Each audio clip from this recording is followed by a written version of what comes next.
अकबर बीरबल की कहानी। कौन है असली मां? असली मां कौन है? कहानी। एक बार शहंशाह अकबर के दरबार में बहुत ही अजीब मुकद्दमा आया, जिसने सभी को सोचने पर मजबूर कर दिया। हुआ यूं कि बादशाह अकबर के दरबार में दो महिलाएं रोती हुई पहुंची। उनके साथ में लगभग 2 या 3 साल का सुंदर सा बच्चा भी था। दोनों महिलाएं लगातार रो रही थीं और साथ ही दावा कर रही थीं कि बच्चा उनका है। अब समस्या ये थी कि दोनों शहर के बाहर रहती थीं, जिस कारण उन्हें कोई नहीं जाता था। इसलिए यह बताना मुश्किल था कि उस नन्हे से बच्चे की असली मां कौन है। अब अकबर बादशाह के सामने मुसीबत आ गई कि न्याय कैसे करें और बच्चा किसको दें। इस बारे में उन्होंने एक एक करके सभी दरबारियों की राय ली, लेकिन कोई भी इस गुत्थी को नहीं सुलझा सका। और तभी बीरबल दरबार में पहुंच गए। बीरबल को देखकर बादशाह अकबर की आंखों में मानो चमक आ गई हो।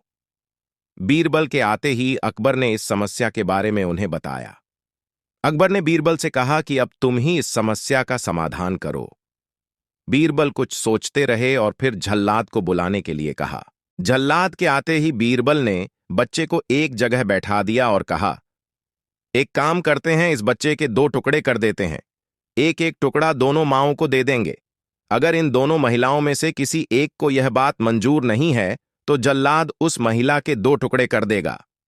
यह बात सुनते ही उनमें से एक महिला बच्चे के टुकड़े करने की बात मान गई और बोली कि उसे आदेश मंजूर है। वह बच्चे के टुकड़े को लेकर चली जाएगी, लेकिन दूसरी महिला बिलख बिलख कर रोने लगी और बोलने लगी, मुझे बच्चा नहीं चाहिए, मेरे 2 टुकड़े कर दो, लेकिन बच्चे को मत काटो, यह बच्चा दूसरी महिला को दे दाए।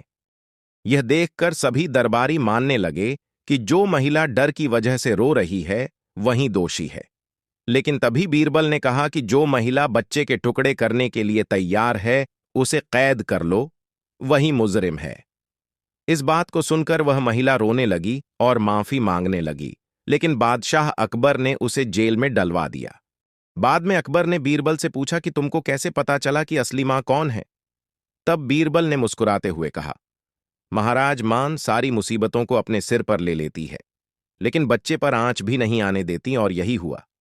इससे पता चल गया कि असली मां वह है जो खुद के टुकड़े करवाने के लिए तैयार है, लेकिन बच्चे के नहीं।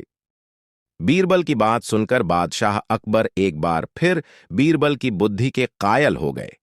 कहानी से सीख, हमें कभी भी किसी दूसरे की चीज पर अपना हक नहीं जताना चाहिए। साथ ही हमेशा सच्चाई की ही जीत होती है और समझदारी से काम लेने पर हर समस्या का हल निकल आता है।